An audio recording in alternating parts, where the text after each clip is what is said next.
Okay, so now let's look at this expression here.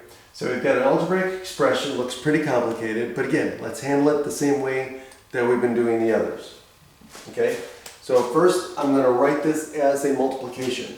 So this is going to equal this, so I'm going to write 4 minus x squared times x squared plus or minus 3x plus 2 times the reciprocal of the bottom here, which is going to be x squared minus 9 over x plus 2.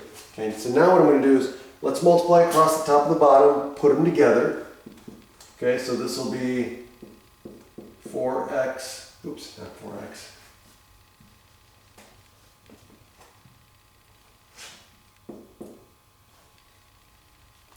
Looking at the wrong one.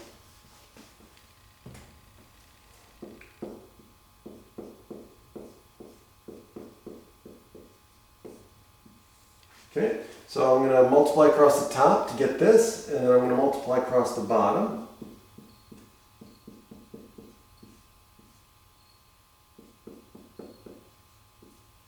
And I get that. So now what I'm going to do is I'm going to factor the top and the bottom. So I'm going to factor out all of these as much as I can, and I'm going to factor out the bottom as much as I can. So I have completely factored numerator and a completely factored denominator. So now notice that this and this are difference of two squares. So since I have a difference of two squares here and a difference of two squares here, I can factor both of these easily as follows. So the first one is just going to be 2 minus x times 2 plus x.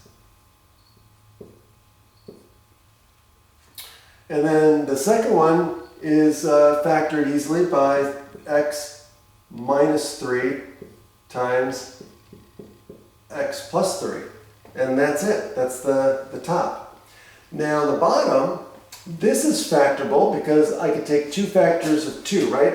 So I need to find two factors of 2 that add up to negative 3. Since 2 is positive, it tells me that the two factors are either both negative or both positive.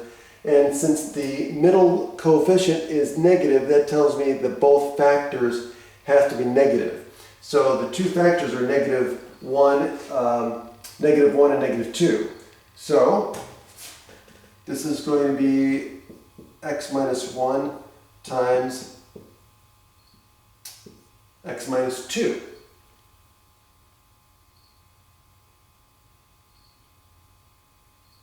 And then of course I got the x plus 2 here. Now it's completely factored.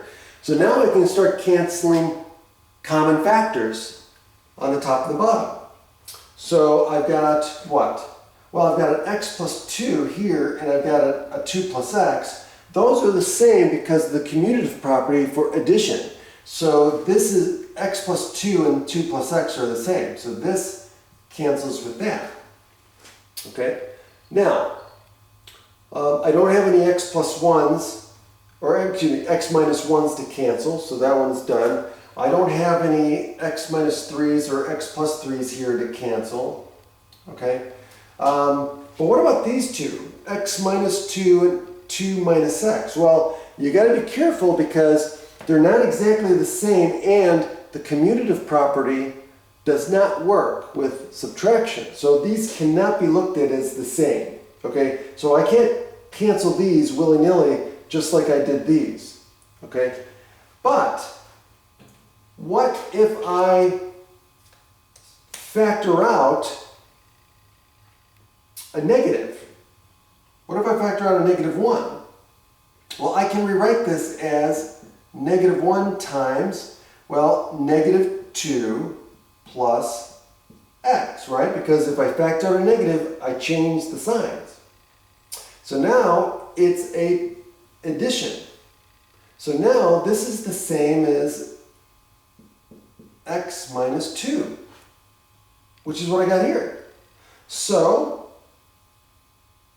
this will cancel with this. And so now I'm left with that negative 1.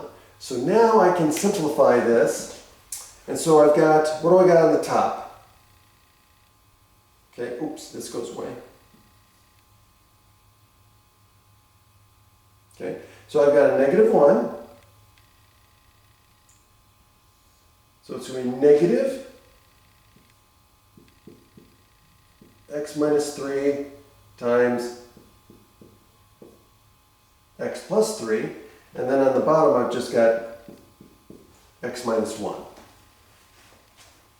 And so that's what I end up with. There's nothing more that I can do with that.